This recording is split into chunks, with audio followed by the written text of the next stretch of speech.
Mədəniyyət Nazirliyinin tabeliyindəki Uşaq İncəsənət və Musiqi Məktəbinin müəllimlərinin attestasiyası təşkil olunur. Qeyd edək ki, prosesə səhər saat 10:00-dan etibarən başlanılıb. Məlumat üçün bildirək ki, proses bütün ölkə üzrə təşkil olunur və ümumilikdə bu prosesin 2026-cı ilin sonuna qədər yekunlaşdırılması nəzərdə tutulub.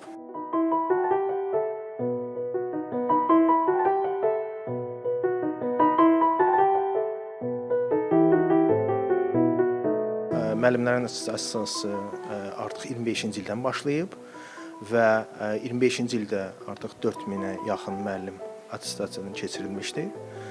Bu ildə artıq ikinci mərhələ başlayıb, fevral ayının 10-undan. Hazırda Mərkəzi Aran Regional Mədəniyyət İdarəsinin tabeliyində olan musiqi və incəsənət məktəb və mərkəzlərin müəllimləri attestasiyadan keçir. 1200-ə yaxın müəllimdir və artıq onların əksəriyyəti attestasiyadan keçib. Növbəti mərhələdə mart ayının əvvəllərində isə Gəncə, Daşkəsən Regional Mədəniyyət İdarənin tabeliyində olan məktəblər iştirak edəcəklər.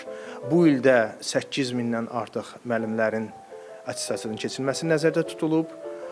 Hazırda nəzərdə tutulub iyul ayında və Naxçıvan bölgəsi də ilin sonunda olacaq. Bildiyiniz kimi komissiyalar tərtib olunub. Hər komissiyada 5 nəfər komissiya üzvü var. Onlardan 4 nəfəri ixtisas müəllimləridir və 1 nəfər həmkarlar təşkilatının üzvüdür. Müəllimlər gəlib müsahibədən keçirlər, hərəsinin öz qrafikinə uyğun olaraq, hər məktəblər üzrə həyata keçirilir. Məktəblər üzrə həm ixtisas bölgüləri var. Hazırda 8 dənə komissiya mövcuddur. Müxtəlif ixtisaslardır, fortepianodur, musiqi nəzəriyyədir, tar, qarmon və kamança. Bəs attestasiyadan keçə bilməyənlərin aqibəti necə olur? Attestasiyadan keçməyənlərə bir şans yaranıb ki, əgər 3 əleyhinə, 2 əleyhinə olanlar varsa, onlar təkmilləşdirmə kurslarına göndərilir. Sonradan isə onlar Dövlət İmtahan Mərkəzlərinin imtahanda iştirak etməlidirlər. Digərləri isə 4 əleyhinə və yaxud da 5 əleyhinə olanlar isə onlar artıq həmin vəzifədən azad olunurlar. Onu da bildirim ki, bu attestasiya Mədəniyyət Nazirliyinin tabeliyində olan musiqi və incəsənət məktəb və mərkəzlərin müəllimlərinə aiddir və onlar məhz bu attestasiyadan keçirlər. Burada da yalnız müsahibə formatıdır.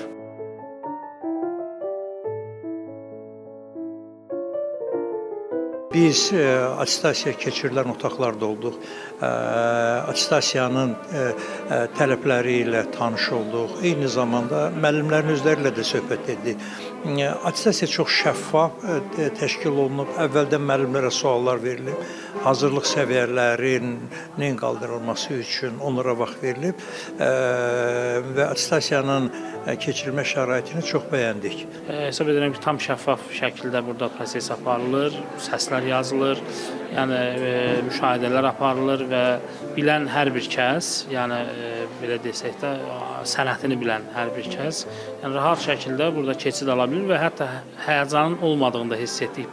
Bu çox şəffaf şəkildə bu attestasiya keçirilir və biz bugün də bunun bariz nümunəsini gördük və şahid olduq. Biz siniflərdə olduq və bu komissiyalarda iştirak elədik və əyanı gördük gözümüzlə. Çox şəffaf şəkildə, çox belə obyektiv keçirilir və hazırlıqlı olan təbii ki, müəllimlər heç bir problemi yoxdur. Mən düşünürəm ki, narahatçılığa əsas yoxdur. Əlbəttə ki, bu bir imtahandır. Bu həyəcan əlbəttə hamıda var. İmtahanın adı elə özü həyəcandır. Amma düşünürəm ki, ehtiyac yoxdur. Yüksək dəyərləndirirəm. Çox həddən artıq razıyam. Çünki təkmilləşmə gedir. Müəllimlərin, müəllimələrin bir daha imtahandan keçməsi hər birimizə lazımlı bir işdir.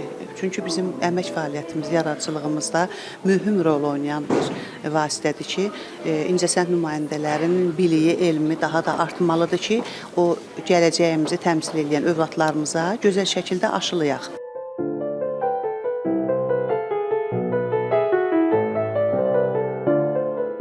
Attestasiya çox şəffaf, çox obyektiv keçir, çox gözəl şərait, hər şey gözəl təşkil olunmuşdur.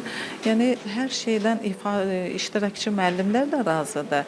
Həyəcanları olsa da sonra da həyəcanları keçir, çox rahat olurlar. Yəni biz münsiflər də hər şeydən çox razıyıq. Hələ ki bizə özünü doğrulmayıb kəsilən müəllimimiz yoxdur. Düz işlərində müəyyən mənada həyəcanlı olanlar var, müəyyən suallara tərəddüd edib biraz gec cavab verənlər var. Kərimova Nurayinə, Yevlax şəhər Aşağı Qarxın Kənd Uşaq Musiqi Məktəbinin fortepiano müəllimiyəm. 16 fevral attestasiyada iştirak eləmişəm. Çox şükür ki, yüksək nəticə ilə keçmişəm. Həm də Yevlax şəhər bir nömrəli Uşaq Musiqi Məktəbinin direktor vəzifəsini müvəqqəti icra edirəm. Bu gün də konsertmeyster kimi gəlmişəm. Həm də müəllimlərimə dəstək üçün onlara müşayiət eləyirəm qarmonda. Aşurov Vaqif Akifoğlu, Mingəçevir şəhər 2 nömrəli Bülbül adına Orta Uşaq Musiqi Məktəbində tam müəllimiyəm. Necə keçdi imtahan? Çox gözəl, çox yüksək səviyyədə, sağ olsun müəllimlər, hamısı çox razıyam. Dedikcə, qəşəng suallar verdi, bilmədiklərimizi də yadımıza saldıq. Nəticənizi bilmək olar. Nəticəm 4+ verdilər. Musayev Ələman, əziz qızı, Yevlax rayonundan gəlmişəm. 2 saylı musiqi məktəbində işləyirəm. Necə keçdi imtahan? Çox obyektiv, çox rahat. Çətin olmadı kesin. Xeyr, təsəlli verdilər mənə. Biraz narahatçılığım oldu, çox həyəcan keçirdim, amma dəf elədim. Nəticəniz necədir? Yaxşı. Nəsibov İsmail Həsənoğlu, Mingəçevir şəhərindən gəlirəm. Bülbül adına 2 saylı məktəbdə müşahidatçı vəzifəsində çalışıram. Özüm də 1-ci Qarabağ veteranıyam. Necə keçdi bugünkü imtahan? Çox səmimi, çox gözəl, sağ olsunlar. Yəni, çox gözəl, mən çox xoşuma gəldi. Yəni, hər şeyi nəzərə alırlar. Nəticənizi bilmək olar. Nəticə 3-2. Qane edir sizi. Bəli, keçmişəm. 3-2.